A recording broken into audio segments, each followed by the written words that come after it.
Tonight on News 5 Live, Mexican national Javier Martinez is in fear of his life after being wrongfully named as a member of a drug cartel. A new price control list comes on stream. The business community says it stands to lose from the new price regime. And unveiling a Queen of the Bay plaque at Memorial Park with the names of former title holders. These stories and more coming up on News 5 Live. Get ready for the hottest summer ever with Digi's Sizzling Summer Raffle. This summer, Digi is giving away a whopping $35,000 in prizes. Get a chance to win DigiCash and amazing prizes every day. And that's not all. There's not one, but two grand prizes. Prepaid customers, for every $5 in primary usage, you get an entry into our daily raffle. Plus, get entries for weekly giveaways and the grand prizes by purchasing promotional devices, signing up for DigiOne Bundle, DigiTV, and more. So don't miss out on a chance to win big. Join Digi's Sizzling Summer Raffle. Visit www.livedigi.com/sizzlingsummer for more information on how to participate. Digi, our national telecom. Shop smart for your Samsung devices in Belize and enjoy benefits you won't get anywhere else. When you shop locally for your Samsung, all your devices will be covered by a 1-year local warranty. You won't get that when shopping with the other guys. When in doubt, always look for the Cellular World seal to know you're getting the real deal. Shop with confidence and enjoy your Galaxy knowing that it can be repaired locally at our Samsung Service Center by certified Samsung technicians using original parts and machinery. Even better, enjoy the best LTE experience in Belize, knowing that your Samsung devices are compatible with major local carrier networks. Get the ultimate Samsung Galaxy experience only when you shop from authorized Samsung resellers nationwide.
Good evening and welcome to News 5 Live for Thursday, August 24th.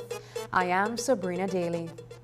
7 men, all Mexicans by nationality, have been released from police custody after being detained in Corozal earlier this week.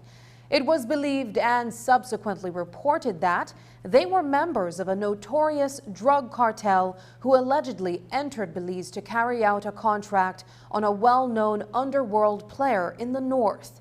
But an investigation into these allegations has yielded no such evidence, and the men were turned over to the Immigration Department on Wednesday. 6 of them were scheduled to be expatriated to Mexico, while the 7th, Javier Martinez, has been granted permission to remain in Belize.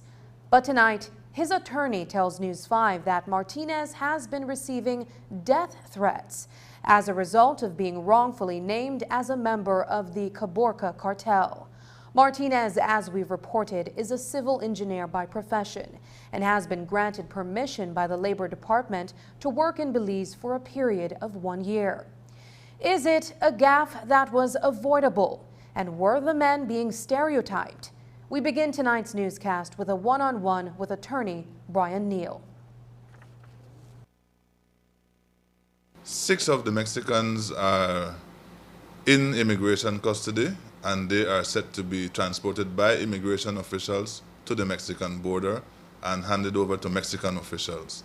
Mr. Javier Martinez, the civil engineer, he was granted permission to remain in Belize, but to be quite frank, he has been receiving death threats. He is fearful of his safety. I saw him this morning and he was literally shaking because of his treatment by our officials.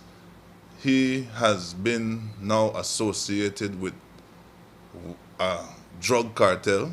I don't know about the cartels, but what I know of them, they are violent people. And so for his own safety today, he requested to be surrendered to his embassy because he felt that he could not take a bus, he could not take private transportation, and he feared for his life. So we surrendered him to his embassy, and hopefully they will deal with the matter from there. The other clients that you have, the 6 remaining Mexicans, is there a reason given why they have been turned over to immigration for deportation back or expulsion back to Mexico? Well, they were here as visitors, and it is the right of the Director of Immigration to determine whether she admits people or keep people in Belize. So that is their right. No reason really has to be given. The permission which was granted legally and lawfully at the border has been rescinded. We have no quarrel with that. On Monday, Commissioner of Police Chester Williams told reporters that the story given by the Mexican detainees was that they were in Belize to work on a road construction project funded by the United Nations Development Program, UNDP. In the wake of that comment, the UN organization issued a statement to clarify that, quote, there is no ongoing road consultancy project in our Belize portfolio, and we have no connection to the accused individuals, end quote. So, who are these men, and what was their actual purpose for being here? That's what we asked Attorney Neal when we sat down with him earlier today. The Commissioner of Police stated earlier this week that the reason that was initially given was that these men were here for work on a road project put together by the United Nations Development Program. UNDP has since issued a statement stating that they have no such project underway. Can you explain to us perhaps what the purpose of your client was here in Belize now that UNDP has come forward with this particular release? The Labor Department is aware. A private Belizean company has a contract with some grant funding, and they are actually building a base in Belize for the government of Belize with money that taxpayers don't have to put up. So the 6 people who were detained merely came here to look into the possibility of getting work because there is a Mexican subcontractor involved, and naturally I would think that they want to hire people that they know. So they were here on a scouting exercise that lasted 1 hour. Mr. Javier Martinez, he was actually granted a work permit, meaning that they vetted him. He gave them his police record, his Mexican police record, and he was cleared to work in Belize as a civil engineer, which he is trained to do. So he was here for work. We can confirm that, but the others were here scouting, and now that scouting trip is over very prematurely. I can't speak for the Mexican authorities, but I had occasion to speak with people to facilitate the return of Mr. Martinez. And what I gathered is that Belizean authorities are treating all Mexicans as though they are members of the cartel. In this case, even before an investigation was properly carried out, even before Interpol was contacted, even before the Mexican police authorities were contacted. Public statements were made that, in my view, were very reckless, that have now caused my client to fear for his life. He does not even want to work in Belize again. That is his right. But we must be mindful that incidents like this don't trigger an international incident with Mexico, who is a much bigger trading partner and neighbor than us. We are trying to enter Mexican markets. Incidents like this don't help Belize's cause, and I think it's regrettable how it was handled. In terms of redress, to answer your question, he is so frightened of Belize, he didn't even want to go back to the immigration office to get his work permit. Despite the so-called Sicario 7 going free, cartel infiltration in the north remains a serious concern for local law enforcement and national security.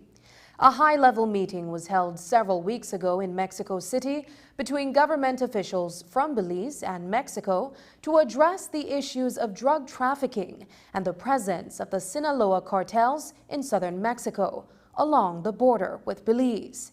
It is a major issue for local authorities, as there have been reports of these criminal organizations making demands of persons traveling across the border. Home Affairs Minister Karim Musa says that while he cannot share the details of the meeting, all efforts will be explored to prevent the cartels from entering into Belize. It's a very high-level confidential meeting, and so we are not at liberty to discuss the details of what was arrived at. In terms of our discussions, it was very fruitful and very productive, and certainly there will be greater cooperation between our two governments on both sides of the border. And so that is as far as I can say in terms of that meeting. Do you, like the Commissioner, hold the view, though, that we will never be able to get that situation with cartels wanting to come across and possibly trying to control things on the Belize side in terms of drugs transshipment ever under control? When you look at the entire region, Marisol, and you're talking Ecuador, you're talking Mexico, Guatemala, Honduras, and to some extent Belize, I think we have been somewhat immune from it. Yes, there are illicit landings every now and then in Belize, but it happens a lot in Honduras and in Guatemala, these illicit plane landings. And so that kind of activity has been prevailing in our region. We have done an excellent job when compared to the other countries in our region of keeping it out. And that is why the government over 2 months ago said that this is something we have to invest in terms of securing our borders, protecting our citizens, particularly in Corozal. And so I would not say it's something that we can never get rid of, but certainly we are putting every single attention that we possibly can to this issue. Coming up, new price control list seeks to offer relief to grocery shoppers. We'll have more details when we come back.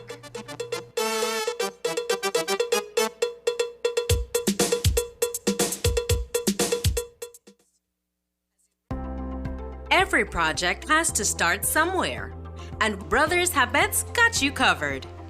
We're the place for professionals because we understand success is built on quality and reliability.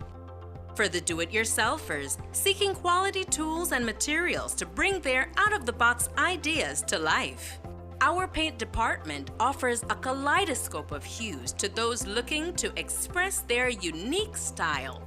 And for those seeking the perfect touch of elegance for their homes, we offer a curated collection of household fixtures and furnishings that caters to every taste. But what sets Brothers Habet apart is our exceptional customer service. Our employees go above and beyond to ensure that every customer's needs are met. We're here to see you through your building journey. Visit Brothers Habet and get started today. Or call or WhatsApp us for a quote. See you soon. Belize, get ready for the inauguration of our Belmopan Expressway drive-thru and restaurant expansion. This August 26th, come celebrate with us with the entire family at Quality Poultry Products Belmopan for a fun-filled day. We'll be having entertainment for the family, including a kids' play area with bouncy houses and a mechanical bull. Free food and drinks all day for purchases made. And a raffle on the hour every hour. You don't want to miss this huge event. Save the date, 26 August 2023. See you there!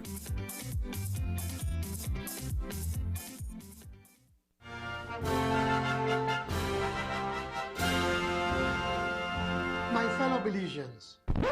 This is Minister Andre Perez.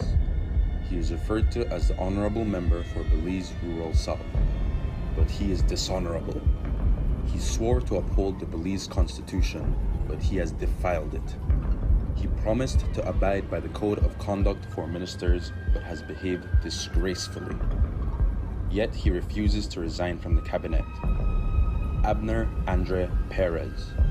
Not fit for the cabinet, not fit for the House. Looking for a great way to explore the beauty of Belize this weekend? Caribbean Sprinter is the fastest water transport for your perfect island hopping experience. Spend less time waiting and more time enjoying. Book your tickets now online at sprinter.bz.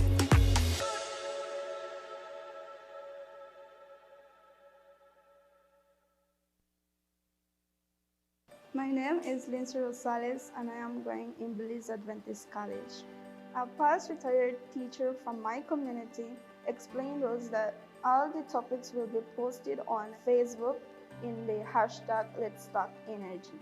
Our students were tutored and mentored by two past teachers in Caledonia, Miriam Alcocer and Carmela Barbosa. I am a science major and this helped me because I am studying physics, and in physics there is a topic of electricity. I asked Lindsay how she prepared. She said every evening I have evening classes and I go and study. You know, that shows the motivation and drive of our children. This is the initiative that we would like to cultivate a culture for our students here at the Belize Adventist College. Work hard, be persistent, and it pays off.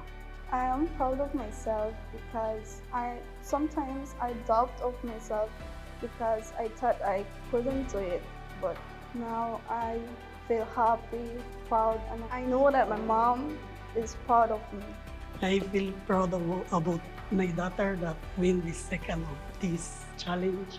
I am happy BL ventured out in this initiative because our children then can broaden their knowledge and can be more conscientious of our energy and the usage and misuse of energy. And also it contributes to their household, it contributes to them financially. So we're happy that you all came up with this challenge. The Office of the Prime Minister invites you to join us at the second annual Belize Investment Summit from August 30th to September 1st, 2023 at the Grand Caribe Resort on Ambergers Caye. Belize, the land of endless potential, with a vibrant people and economy and a wealth of natural resources, is the region's premier investment hub, offering a range of opportunities across sectors including the blue, green, and orange economies. The Belize Investment Summit 2023 is your chance to explore these opportunities and connect with potential partners, investors, financiers, and stakeholders from across the globe. This 3-day summit will offer networking opportunities, site visits, one-on-one meetings, roundtable discussions, business pitches, an expo, and keynote presentations from government officials and industry leaders. Gain insight into Belize's investment climate and the incentives that make our country the destination for investment. Register now for the Belize Investment Summit 2023 and discover a world of opportunities. Be a believer. Invest in Belize. Thrive in Belize. Make your summer better. Over $30,000 in cash and prizes with Smart Summer Sweepstakes. Here's how you can enter for a chance to win. Sign up for a smart postpaid, broadband, or VoIP plan. Use $100 or more regular prepaid credit. Do a SIM swap or text in to the short code 786. In the body of the message, enter the number of entries you would like to purchase. No waste no time. You can be the winner of weekly prizes. All methods give you more chances to win local airline tickets, overnight stays at numerous resorts, cash prizes, gift certificates, and much, much more. One lucky person will win the grand prize valued at $10,000, courtesy of Smart and the Belize Tourism Board. Promotion ends September 15th. So make your summer better by getting in the race to win with Smart's Summer Sweepstakes. Smart, bringing people together. The government of Belize is attempting to soften the blow that consumers are feeling at the grocery store. Its amended supplies control list now includes 30 additional grocery items, from liquid detergent to diapers, corned beef, and even toothpaste. The amended list will put a cap on the markup that wholesalers and retailers can place on these items. For weeks, there have been reports that such a regulation would come into effect. Now that it is finally here, we sought to find out how this will benefit grocery shoppers across the country, and the Supplies Control Unit in the Ministry of Agriculture intends to roll out these new regulations. The government of Belize has added 30 grocery items to its supplies control list. These items include but are not limited to butter, baby cereal, a wide variety of cornflakes or cereals, chicken sausage, corned beef, and certain vegetable items and personal hygiene products. It is with pleasure that I speak on the decision made by Cabinet recently to expand the basic food basket of regulated food items from only 9 to a comprehensive 43 items. This initiative, Madam Speaker, aims to help to alleviate the burden of the high cost of living on our Belizean people. As we all are aware, the cost of living around the world has been a pressing concern, and Belize is no exception. The $5 minimum wage has helped over 30,000 of our Belizean people. But the rising cost of living is at our doorstep every day. Many families struggle to make ends meet, particularly when it comes to putting food on the table. And the rising prices of essential food items has eroded the purchasing power of households and has put a strain on their overall well-being. It is our duty, I believe, as representatives of the people to address the issue and find practical solutions that will make a positive impact on their daily lives. And this, Madam Speaker, is what our government is seeking to do. So, what does this mean for consumers? We asked Lennox Nicholson, the Controller of Supplies at the Ministry of Agriculture and Food Security. Under these regulations, there has always been a set of goods that were subject to government control, basically establishing a maximum percentage markup. What has happened is that in previous time, we used to get quite a bit of complaints from the public on the price of specific goods, for instance, maybe corned beef, or Milo, and so on. And basically, we were not able to address those concerns. We were not able to intervene in the market with respect to those products simply because they were not covered by the scope of the regulations, right? So Cabinet took a decision to expand the list of goods that are subject to regulations, and this would be the list that has been mentioned, some 30 odd items added. Adding these 30 items to the supplies control list places constraints on the markup that businesses are allowed to charge with those items. There's a maximum percentage markup wholesale of 25% that is allowed, so that whatever the purchase cost, whatever the wholesaler would have, or in the case of some entities, the importer would have brought that product into the country, they are allowed to mark up 25% before they sell that to the supermarket, right? The supermarket, in turn, with respect to these goods that are, the new items that are on the list, are allowed to mark up 15% from there. So basically, that is how it works. So when we visit an establishment, we would look at the retail price that is being offered to the public, we would get the invoice or the receipt that they used to purchase that product, and we would do our calculation to see what the markup is, and that would give us an indication whether or not they are within the scope of the regulations. This regulation will apply to these 30 items across the country.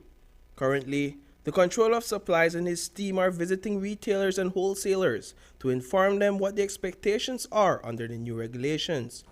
This morning, one officer visited a grocery store on Farbers Road Extension in Belize City, where a number of infractions were observed. For one, the retailer did not have prices on the goods. Secondly, a receipt was not provided to the customer. And if you look at this product, a standard chicken sausage, you notice the problem with this item is that there is no price on it. So how does the consumer know what they're being charged for this product? Similar, no price. Okay? No price. This is a violation under the regulations. So this would result in us issuing a ticket. Retailers can also be ticketed if they are unable to provide invoices or receipts of the items they purchased from a wholesaler. They are required to provide those invoices and receipts to us. We have no jurisdiction over anything having to do with taxes. Our sole jurisdiction has to do with ensuring that these regulations are complied with. And what we're doing, we're studying the market, trying to track the goods through the different stages of the supply chain and the distribution mechanism. And we're having some very interesting findings in Belmopan. This set of goods at two establishments of comparable size, there was a price disparity of about 15% between them. And the one that was 15% higher, one less item was in the basket. Right? So what we need to do is to establish, I can't say conclusively there is gouging anywhere. We need to look at the invoices, we need to look at certain other factors to make a determination. Nicholson says his team also found that while most of these goods are landed in Belize City, the prices they paid in Belize City are more expensive than in Belmopan, which is 50 miles away. According to Nicholson, the government has approved additional resources for his unit, including more inspectors. Now, you can't be at all places at all times, but you need to be in sufficient places, enough times, to give them pause. That is your role, you know. Your concern is not the 85% of establishments who will comply because of competitive forces. Your concentration has to be on that 15% who perhaps want to do the right thing, but need a little bit of encouragement, and that is where the ticketing will come in. Reporting for News 5, I am Paul Lopez. And while consumers stand to benefit from the amendments to the Supplies Control Act, wholesalers and retailers believe they stand to lose. On Monday, the Belize Chamber of Commerce and Industry and the Belize Chinese Association met to discuss the new regulations. Marcella Blake, the president of the Belize Chamber of Commerce and Industry, says the chamber's membership is yet to be informed of the mechanisms that will be employed in enforcing the regulations. He says the private sector organization has made multiple attempts to meet with the Supplies Control Unit.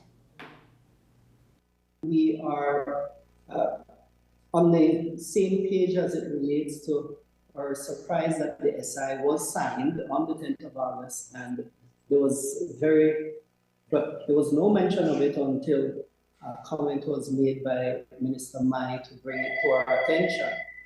And so in that, we were concerned that in fact, the necessary controls and monitoring mechanisms hadn't necessarily been disclosed to any of the two memberships to be able to then be able to query and seek clarity on the way these mechanisms would be working, and particularly referring to SI 87 and 88 of 2023. We did have one meeting with the supplies controller along with the CEO from the Ministry of Human Development.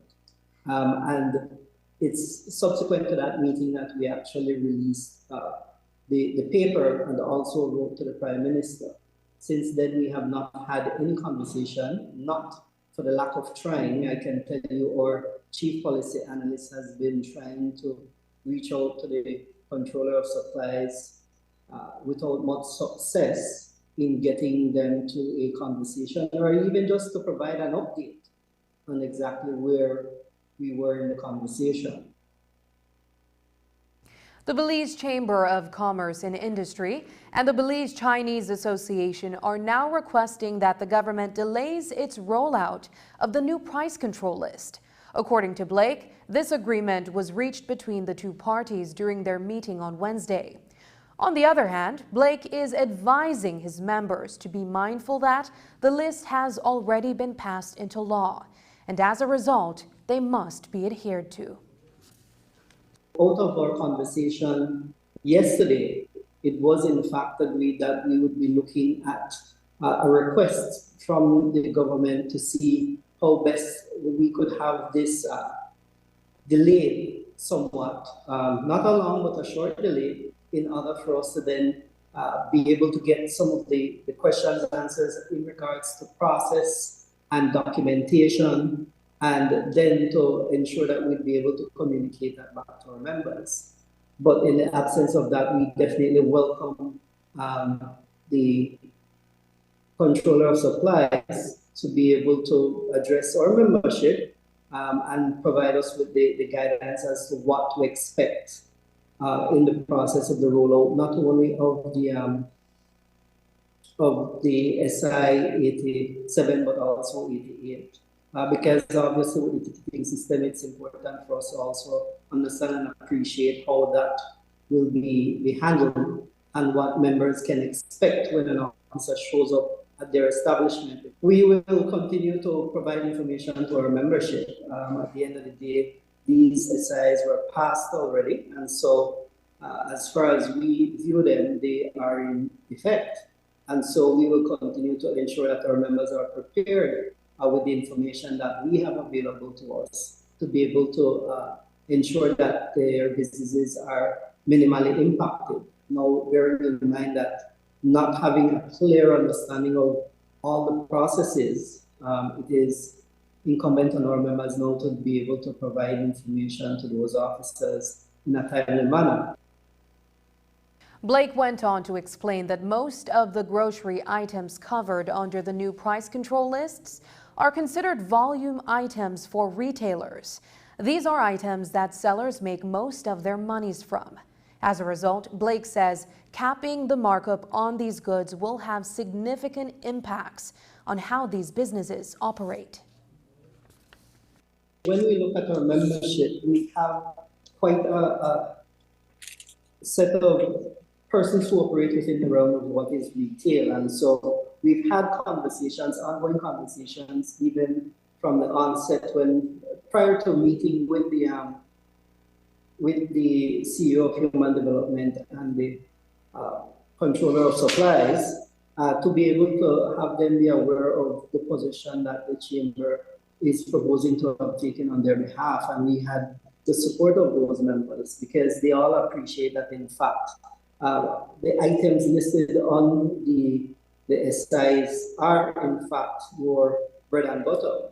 And so those are your volume items that you generally would be making your margins on. So having it now being capped at the 15% for the food items and then 25% for the non-food items does put them in a predicament, because at the end of the day, a lot of these businesses, apart from the usual support through discount days and donations to various organizations, individuals who would be requesting assistance, they felt that the need to be able to sustain the personnel that they have, the necessary, ambience that is provided, having coolers and AC and all of that to be maintained comes at a cost.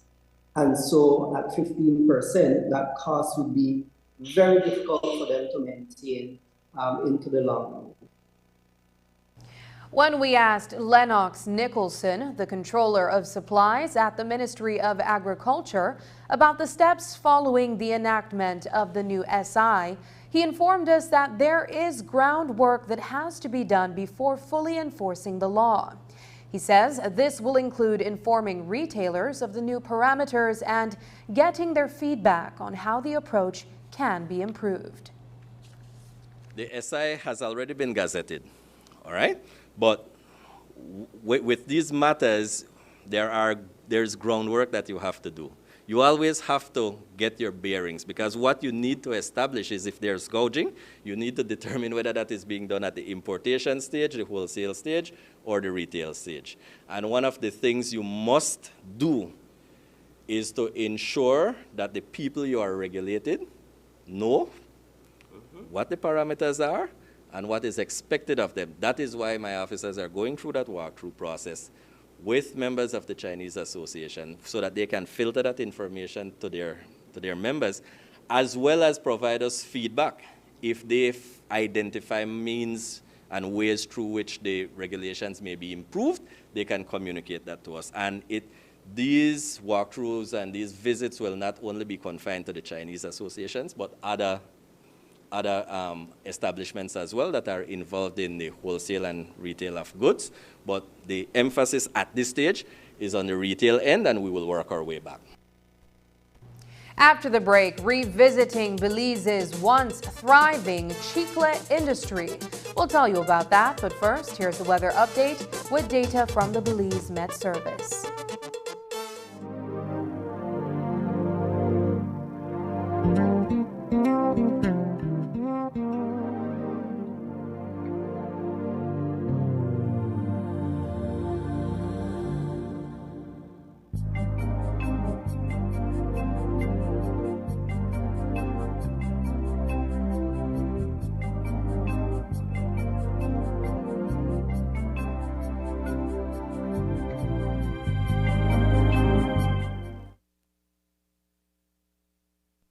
If you as a health worker are able to identify those at risk, you can make a big difference to their health and life. When do I suspect violence? Look out for health problems that may be caused or made worse by violence. Injuries that are repeated or not well explained. Emotional health issues such as stress, anxiety, or depression. Harmful behaviors such as misuse of alcohol or drugs, thoughts, plans, or acts of self-harm or attempted suicide, repeated sexually transmitted infections, unwanted pregnancies, unexplained chronic pain or conditions, repeated health consultations with no clear diagnosis, missed appointments for her or her children, emotional and behavioral problems in her children, an intrusive partner during the consultation. What do I do when I suspect violence? Raise the topic with women who have injuries or conditions that they suspect may be related to violence. Do it in an empathic, non-judgmental manner. Never raise the topic if she's not alone. How do I ask about violence? First, introduce the topic indirectly and observe her reaction, then follow up with direct questions as appropriate.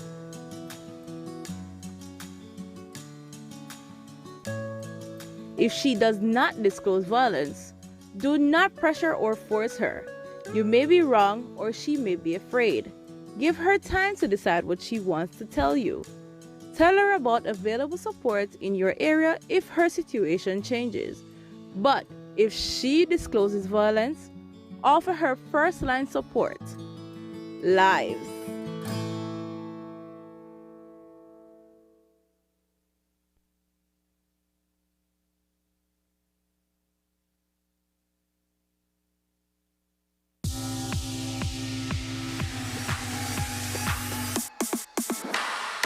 Sign up for Smart Share Plan and save big.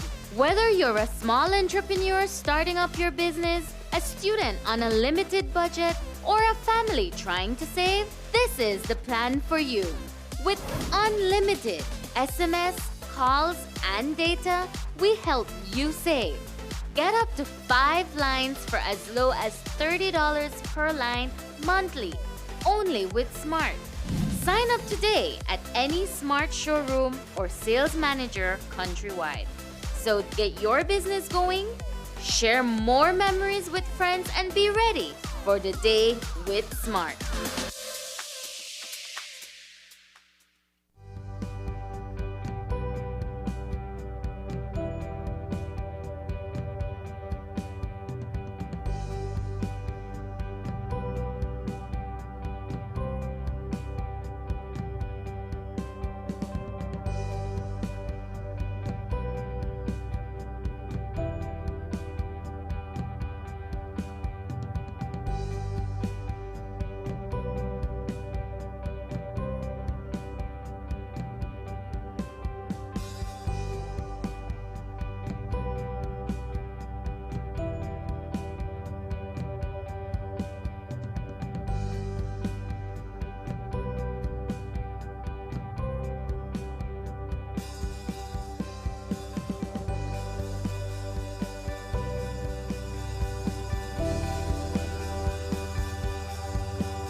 Of the House of Representatives. His name is Abner Andre Perez. He was caught exposing himself to a female and sending her pornographic texts.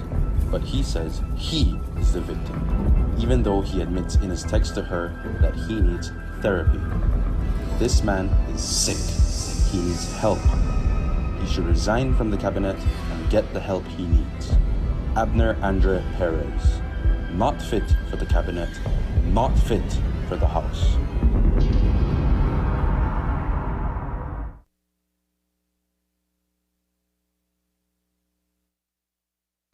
Did you know that there was once a thriving chicle industry in Belize? Sapodilla trees that are native to Central America were used to extract sap, which is an ingredient required to make chewing gum. In tonight's episode of Belize on Reel, we revisit our archives for a feature story that was first aired back in 1992. Here's a much younger William Neal with that story.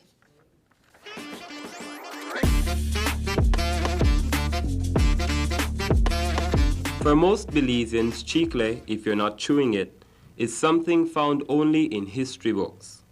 An economic anachronism ranking in importance somewhere between mahogany and logwood. But economics have a way of changing, and with the world's appetite for natural products growing daily, Belize's chicle is once again flowing. Meet Atanasio Soler, Chiclero extraordinaire. For over 50 years, Tanico, as he's known to his friends, has bled the sap of the sapodilla tree.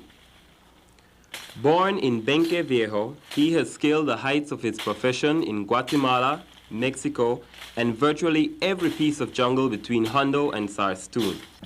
Today, Tanico and his son Tanash are working the forest near Rancho Dolores in the Belize district.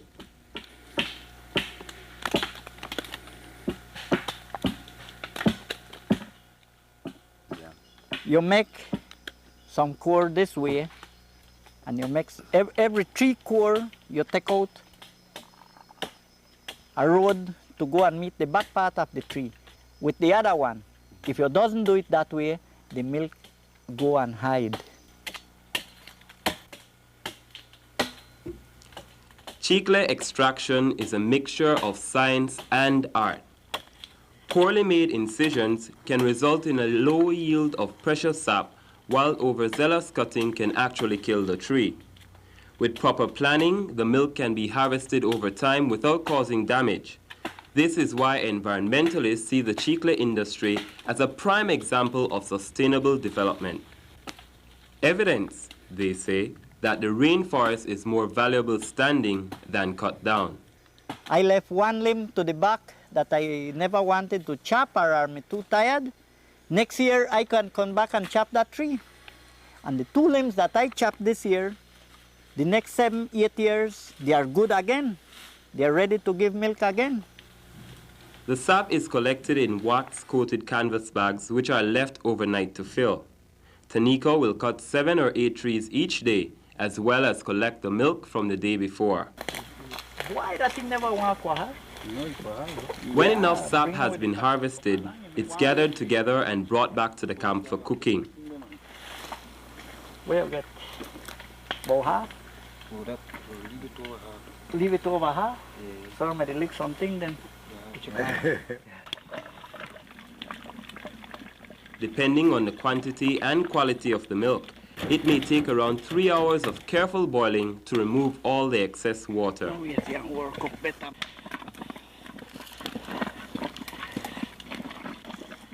When you see the bubble come and it bring that ugly black smoke, that's a dampness.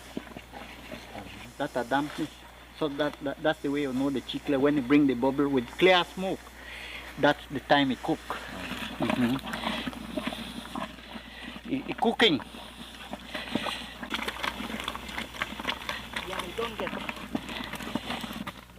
All right, Steve. You follow this. High make I should be in my stick.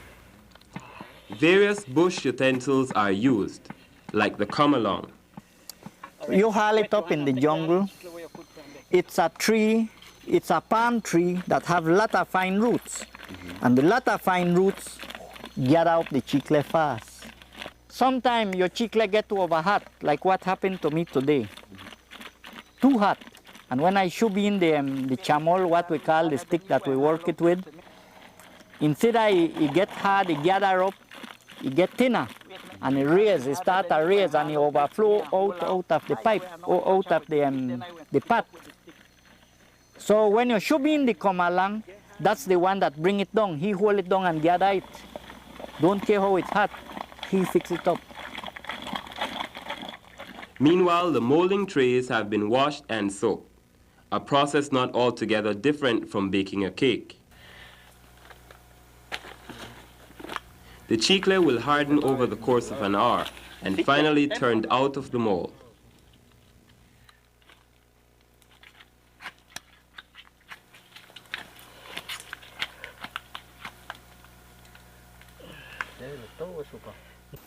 Now the hard work is done. The trees have been bled, the chicle cooked, and the molds cast. From here, Tanico will take his blocks to Belize City, where they will be exported to Japan, only to be imported back as this, or as nylon ropes, tires, or even pigtail buckets. Virtually anything made from plastic. But the intricacies of international commerce seem far away from the forests of Belize, and the life that Tanico, despite the hardships, has grown to appreciate. Because I get to like it. I get to like to be a free boss of myself. Because, let me tell you something. When I'm working good, and I meet plenty work, like up there, I make 3 of those for the week and 4. Anytime I make 4, it's $288. Up to $300. A old man like me, where can I make that around home or in Belize? I'm not an office man. I'm not a special man. I'm a rough man.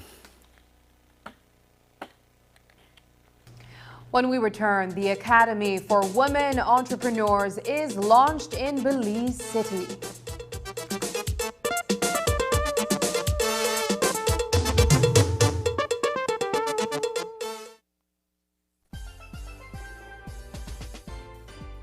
Cuando yo era estudiante, ICB estaba ahí para protegerme, asegurando mi educación y futuro.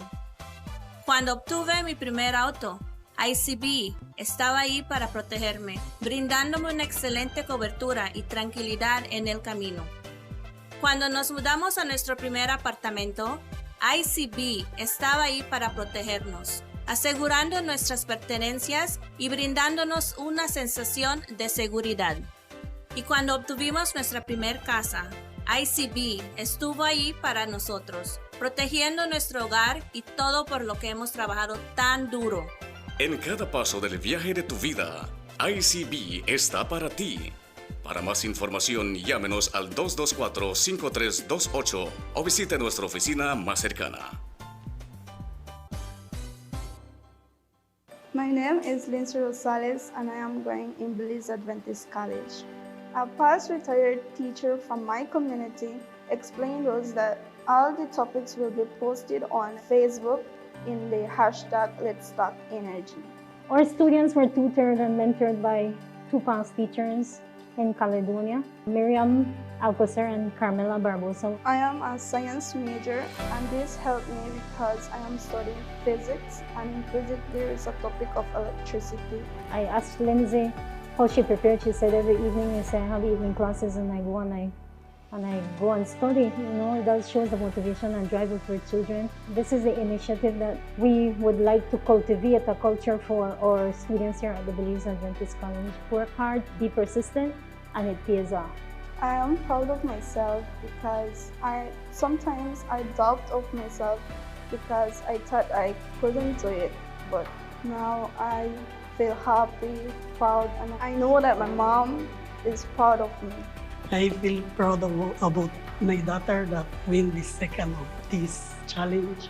I'm happy BL ventured out in this initiative because our children then can broaden their knowledge and can be more conscientious of our energy and the usage and misuse of energy. And also it contributes to their household, it contributes to them financially. So we're happy that you all came up with this challenge.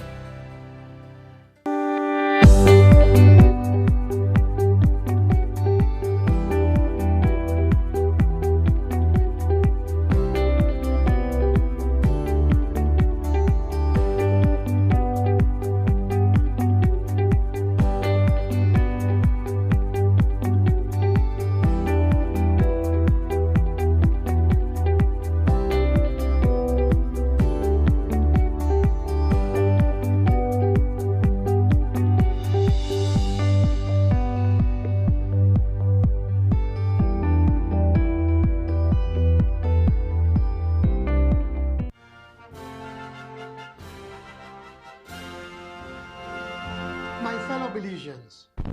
This is Minister Andre Perez. He is referred to as the Honorable Member for Belize Rural South, but he is dishonorable. He swore to uphold the Belize Constitution, but he has defiled it. He promised to abide by the Code of Conduct for Ministers, but has behaved disgracefully. Yet he refuses to resign from the cabinet. Abner Andre Perez. Not fit for the cabinet, not fit for the House. Babe, have you seen the advisory that NEMA just posted? There's going to be a storm. Storm? It's not a storm. That's just a little rain. We'll be all right.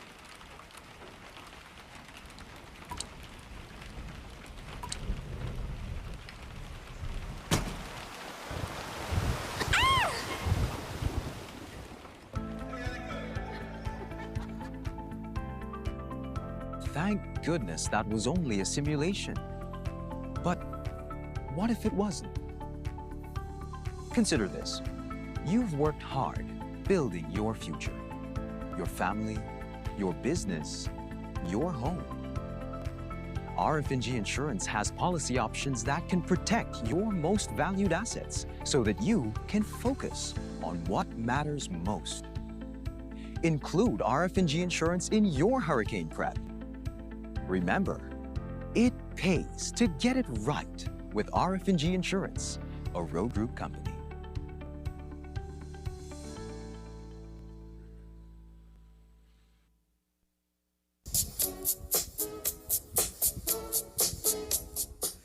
Ladies and gentlemen, the Francis Rennell Concert Series is back and presents the Electric 80s. Join us at the Bliss Center for 2 nights of colorful performances, starting on Friday, September 1st at 8 p.m. and also Saturday, September 2nd at 8 p.m. Come out as vibrant voices whisk you away, back in time with celebrated 80s hits.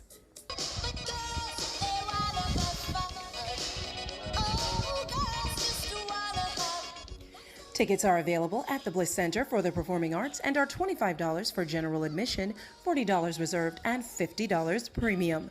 For more information on how to get your tickets, contact 600-7453. Join us for the fun. Join us for the flair. Join us on September 1st and 2nd for an electric event of 80s musical magic. Sponsored by BTV, NCC, Travelers Liquors, Puma, Fulltech Systems, and the Angelus Press Limited. Partners with BEL, Smart, Niche, and PUC. Today, the decades-long tradition of the Queen of the Bay pageant was etched on the walls at the Memorial Park in Belize City. It has always been said that the names of the national pageant winners become part of the country's history. The names of 77 title holders are engraved on a plaque that is now adorned on a wall at the park, where the coronation ceremony for most occurred.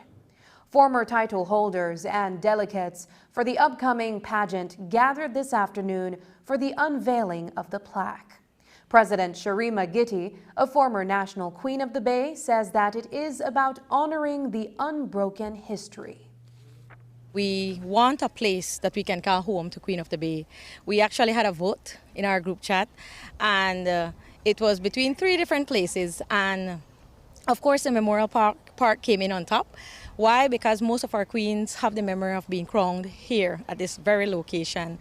And from the time I won in 2004, I know that I was a part of history. I was proud to be a part of history, but I couldn't go anywhere to see my name on that wall. And we brought it to the committee, the Association of Former Queens, which includes many of the queens who live abroad and of course who live here in Belize, all pitched in to ensure that we could have made this plaque possible this year. We are so proud. It's made of granite and stainless steel, so it's going to be here for years to come, and that is something that we are very proud of. Queen of the Bay is an emblem of freedom. It is something that our Belizean people look forward to each year, and we have an unbroken line when it comes to Queen of the Bay, and that means that every year, even in hurricane, COVID, we pull off a Queen of the Bay pageant. COVID was the toughest. It really had us look at the pageant from a different perspective, but we understand that we are hope to the Belizean people. And even with that now, we're giving back. So the pageant is on August 26th, this Saturday at Belize Civic Center. It's going to be the best Queen of the Bay pageant in history. They've unsuccessfully applied for the U.S.-funded program in the past. But this year, Peace Work Director Dr. Carol Babb was able to launch the Academy for Women Entrepreneurs in Belize. The program gives enterprising women the knowledge, network, and access needed to launch and improve successful businesses. Today at the Holy Redeemer Credit Union's conference room, the program was officially launched to assist single women in Southside Belize City. News 5's Dwayne Moody reports. 35 women from Southside Belize City have been successfully chosen to participate in the first ever Academy for Women Entrepreneurs, an initiative being launched in Belize that offers mentorship, education, and resources to empower women entrepreneurs. We did apply, to be honest, at first and didn't get it. But we are women, we are resilient, we don't give up, we don't drop on the ground and then don't get up, we get up. And so we finally got it. So this is history for us. Belize has never gotten the consultancy or the program ever. I think it's all over the country, the world. And so this is a big thing for us, and I'm extremely appreciative of the U.S. Embassy for helping us to support women so that they can find themselves in this country, so that they can develop financial stability, so that they can take care of themselves, their children. It will also reduce poverty and financial dependency. The program is 8 weeks long and is a partnership between the U.S. Embassy in Belize, Peacework Belize, and the Belizean alumni of the State Department. Ambassador Michelle Kwan says that it's inspiring. It's an incredible 8-week program. It's a hybrid approach, which is in person and online, so there's a lot of flexibility. But it is setting them up for economic success. All is actually an initiative that has been supported from the State Department, but it's in over 80 countries worldwide.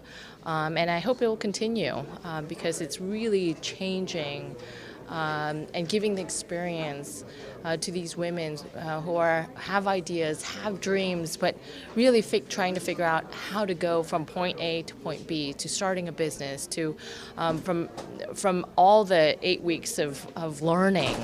And it really gives them the tools that they need. It aligns really well with our national strategy of women's empowerment, but women's equity and equality across the board. You know, one of the things I know that you focus on is the youth, and we're seeing a lot of young people being a part of the program, young women being a part of the program. Well, I think these programs, these exchanges are really powerful, and not only that it's the alums from previous exchanges and now empowering the next generation. And that's what I was thinking about as I was saying in my remarks, that I look around the room and next year I expect some of you to come back to also inspire the next.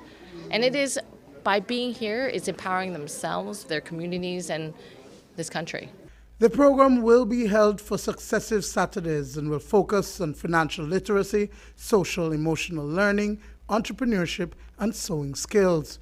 At the end of the program, all participants will receive a Brothers sewing machine and materials to help them start up their business. I know about sewing, but not much, because my grandma, she used to sew and she used to do pretty things, like decoration and all kind of thing, you know. But unfortunately, she's not here anymore, and I didn't learn from her. So now I could get the step and learn sewing, so that before I go look for people to sew, I could do it for myself and other, especially in my community. Because right now it was hard to find a seamstress to sew my daughter's little uniform, but I have to get somebody. So now before I'm looking and like spending, I could do it for myself and ask the community, you know, if you need sewing, I could do it. I have never sewed before, but it's something. It's a learning thing. So it's something basically I am excited to learn. So that's basically what it is. Make your own money and on the side, right? That's true.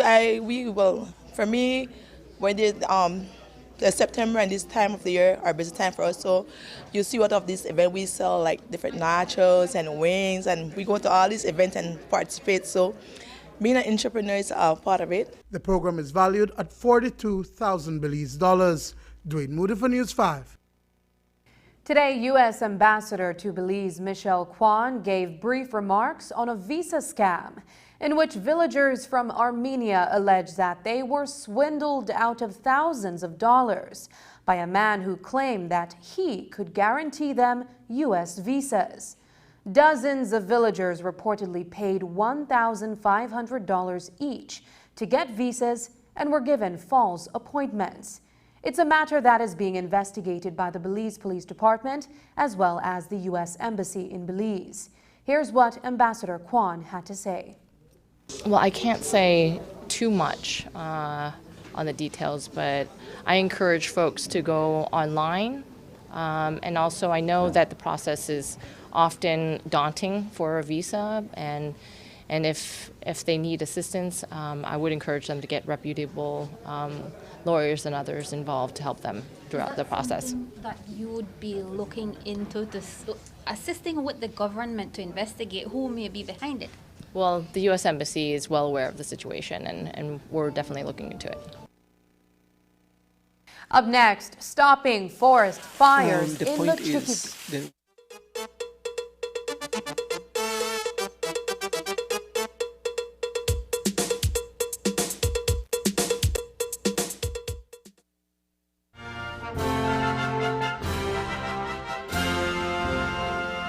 My fellow Belizeans, This is Minister Andre Perez. He is referred to as the Honorable Member for Belize Rural South, but he is dishonorable. He swore to uphold the Belize Constitution, but he has defiled it. He promised to abide by the code of conduct for ministers but has behaved disgracefully. Yet he refuses to resign from the cabinet. Abner Andre Perez, not fit for the cabinet, not fit for the House.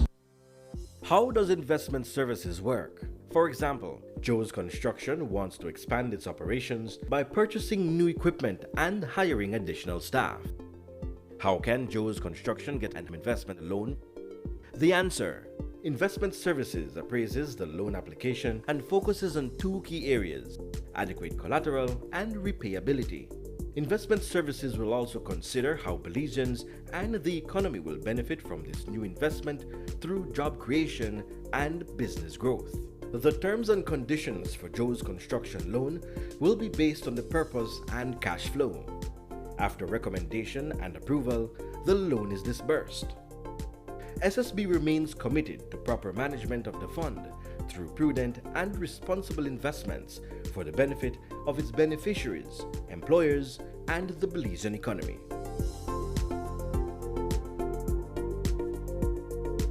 Social Security Board, an investment for you, your family, your future. Get out and explore this weekend with Caribbean Sprinter.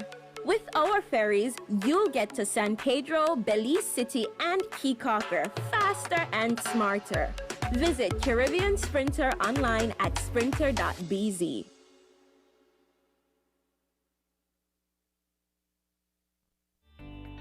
Taking its name from the venerable father of the nation, the George Price Highway stretches 77 miles from Belize City to Benque Viejo. Originally built in the 1930s, this cross-country highway system is the artery that links Belize to Central America at the western border with Guatemala. That connection facilitates overland trade, supporting Belize's economic development. Winding its way across the scenic countryside, the George Price Highway from Roaring Creek to Esperanza has been fully reconstructed to meet international standards, with particular emphasis on road safety.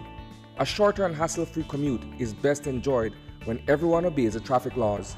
To reduce the number and frequency of road traffic accidents, it means that a seatbelt must be worn at all times and the speed limit observed when traveling along the highway.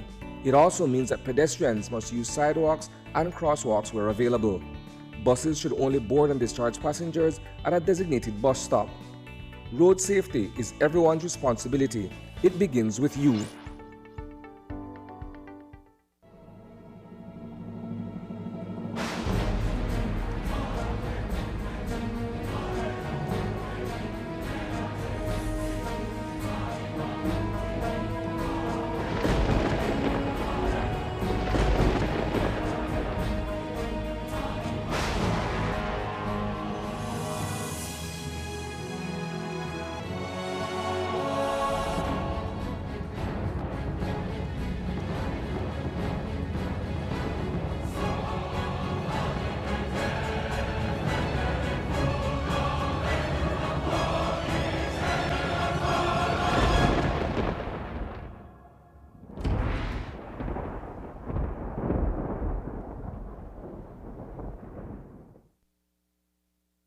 Of the House of Representatives.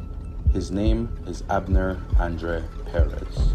He was caught exposing himself to a female and sending her pornographic texts. But he says he is the victim, even though he admits in his text to her that he needs therapy.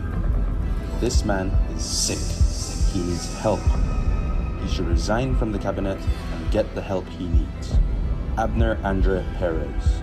Not fit for the cabinet, not fit for the House. Make your summer better. Over $30,000 in cash and prizes with Smart Summer Sweepstakes. Here's how you can enter for a chance to win. Sign up for a smart postpaid, broadband, or VoIP plan. Use $100 or more regular prepaid credit, do a SIM swap, or text in to the shark code 786. In the body of the message, enter the number of entries you would like to purchase. No waste no time. You can be the winner of weekly prizes. All methods give you more chances to win local airline tickets, overnight stays at numerous resorts, cash prizes, gift certificates, and much, much more.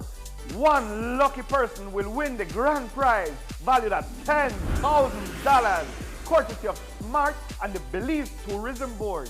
Promotion ends September 15th. So make your summer better by getting in the race to win with Smart's Summer Sweepstakes.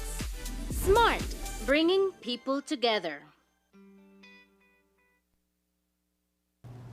On Wednesday, the name of a real estate company in southern Belize was referenced in a recording made by businessman Ricardo Borja ahead of his execution. In the leaked audio, which has now been removed from the YouTube channel, Borja revealed details of a sophisticated land fraud scheme. He also spoke of the involvement of several employees at the Lands Department, famously dubbed as a hotbed of corruption. When we caught up with Stan Creek West Area Representative Rodwell Ferguson, he was asked about a piece of land in Santa Cruz Village. Minister Ferguson says to check with the Minister of Natural Resources. I met him once when we won the election in 2020. And there was a contention of Peter Flores in Santa Cruz because I wanted to go back to the community. That was the only time I met this gentleman. I met him in Abu after that. And you took away land he was claiming? I'm not the Minister of Lands. No, but you're the era representative. I'm not the Minister of Lands. So that question was the Minister of Land. All right? I don't want to comment. It's not my ministry. Earlier this year, several forest fires broke out in the Cayo district. It was during the dry season that vegetation became flammable, triggering wildfires. These wildfires were high in number, intense, and detrimental to the environment and public health. But the challenges are greater in the Chiquibul forest. The area is difficult to access by Belizean authorities, so controlling a wildfire there is difficult. This is why Friends for Conservation and Development, FCD, decided to meet with residents of the Guatemalan village of La Rejoya, which sits close to the western border. Oftentimes, fires start on the Guatemalan side of the border before crossing into the Chiquibul. FCD wants to prevent these occurrences. Executive Director Rafael Manzanero explained. We have felt that in terms of forest fires, if Guatemalans really wanted to give us a lot of problems, they could lit that fire, that forest, underbrush. Imagine if 10 Guatemalans in that community decide, I'm going to lit the forest. In one day, those fires can be raging by the border, and we would not be able to stop it. It's impossible, because even to carry water, that's the only place where there's water over there, what we saw. Apart from that, there's no stream, there's no river, So on the dry weather, the point is that we need to try to seek an open dialogue with them. So what we did was basically to try to establish that open dialogue and tell them, you know what, if you are actually losing your own pasture lands or other areas because of forest fires that you can no longer control, then we want to help. Because by helping them, we are helping our own selves as well, because they are going to lit the fire, and in fact, they have done that in the past. According to Manzanero, the residents of La Rejoya will receive training and tools to prevent and control forest fires. He explains that this is being funded by the Canada Fund for Local Initiatives, a program designed to support small-scale, high-impact projects in developing countries. Manzanero says that a bi-national task force has been created with agencies in Guatemala to roll out the initiative. In 2020, the fires were really huge here. We lost over 5,000 acres or so. More in Chiquibul, which is broadleaf forest, which normally doesn't tend to occur, but it occurred in 2020. Last 2 years, we also have seen some of those, some of those signs of fires along that western border in Chikibul and Karakol. And we don't have the technology, we don't have the human power to be able to address those fires along that area because of the remoteness and the ruggedness of the terrain. So the best that we came about was we want to speak with them and see how we can work with them. So we have created a binational task force for forest fires, Belize, Guatemala. We have an action plan already outlined. And this time around with the Canadians, the Canada Fund for Local Initiatives, we managed really to put in a plan together to see how we can be able then to support, at least 3 communities along that line there, including that one which is La Rejoya. So that's one, and then San Jose Las Flores, and probably the other one might be Arenal. So the point is really to give them training and to give them some of the basic tools. They're receptive, and in fact, not only at the village level, but also at the level of the municipality of Melchor. So they basically came up with a recommendation that they don't have the tools, they are not able to provide them the basic tools, and so they basically asked, if we would be able really to do that with the understanding that, they would be able to really create that kind of what we call it a local brigade, a local fire brigade at the village level. And that's the news. Tonight's broadcast is available at channel5belize.com, on our Facebook and on YouTube. I'm Sabrina Daly. Thanks for joining us, and from all of us here at News 5, good night.